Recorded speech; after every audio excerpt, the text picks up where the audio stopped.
நேத்து super market போயிட்டு இந்த மாசத்துக்கு தேவையான மசாலா ஜாமான்லாம் வாங்கிட்டு வந்தோம் இல்லையா, அதெல்லாம் கையோட எடுத்து வச்சிருவோம். இல்ல அப்படின்னா அது ஒரு தனி மூட்டையா இருக்கும் அப்படி சொல்லிட்டு அந்த வேலையை ஸ்டார்ட் பண்ணிட்டேன். இதுக்கெல்லாம் நின்றுட்டு வேலை பார்த்தோம் அப்படின்னா கால் தான் வலிக்கும். அதனால நல்லா சப்ளங்கால் போட்டு பொறுமையா வேலை பார்க்கலாம் அப்படின்னு உட்காந்தாச்சு. பாத்ரூம் ரெஃப்ரெஷ்னர் பார்த்தீங்கன்னா இந்த பிராண்ட் தான் வாங்குவேன். இதோடைய ஃப்ராக்ரன்ஸ் ரொம்ப சூப்பராக இருக்கும். வேணா ட்ரை பண்ணி பாருங்க.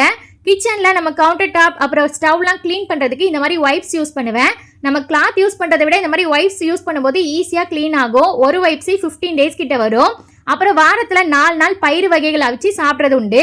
அதாவது சாம்பார் பருப்பு குழம்பு வைக்கிற அன்னைக்கு தவிர மீதி எல்லா நாளுமே ஈவினிங் ஸ்நாக்ஸ்க்கு ஒரு பயிறு வகைகள் அவிச்சு சாப்பிடுவோம். அதனால அதில் எல்லாமே ஒவ்வொரு பேக்கெட் எடுத்துட்டேன். அது போக பெட்ரூமில் வைக்க வேண்டியது, கிச்சனில் வைக்க வேண்டியது, டாய்லெட்டில் வைக்க வேண்டியது, பாத்ரூமில் வைக்க வேண்டியதுன்னு எல்லா திங்ஸையுமே இந்த மாதிரி தனித்தனியாக பிரித்து வச்சுட்டேன். கிச்சனில் கவுண்டர் டாப்புக்கு கீழே இந்த மாதிரி ஒரு பேஸ்கெட் வச்சுருப்பேன். அந்த பேஸ்கெட்டில் பெரிய பெரிய பேக்கெட்ஸ் உள்ளது எல்லாமே போட்டு ஸ்டோர் பண்ணி வச்சுக்குவேன். ஏன்னா சின்ன பேக்கெட் போட்டோம் அப்படின்னா அடுத்தது தேடுறதுக்கு ரொம்ப கஷ்டமாக இருக்கும். அதனால சின்ன சின்ன பேக்கெட்டில் உள்ளதெல்லாம் இந்த மாதிரி ஒரு சில்வர் கண்டெய்னரில் போட்டு வச்சுக்குவேன்.